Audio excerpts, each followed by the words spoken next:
चैत्र शुक्ल प्रतिपदा म्हणजे गुढीपाडवा. आपल्या मराठी नवीन वर्षाची सुरुवात. गुढीपाडवा का आपण साजरा करतो?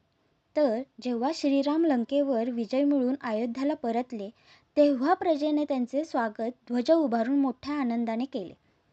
चैत्र शुद्ध प्रतिपदेच्याच दिवशी प्रभू रामांचा 14 वर्षाचा वनवास संपला होता. म्हणून हा आनंदोत्सव दिवस साजरा करतात असे सांगितले जाते. तसेच चैत्र शुद्ध प्रतिपदेला प्रभू रामाने वालीचा वध करून त्यांच्या छळातून प्रजेला मुक्त केले. तो हा विजयोत्सवाचा दिवस. घरातून वालीचा आसुरी शक्तींचा रामाने दैवी शक्तीने नाश केला याचे गुढी म्हणून सूचक आहे. म्हणूनच गुढी म्हणजे फक्त ब्रह्मध्वजच नाही, तर तो विजयध्वज देखील आहे.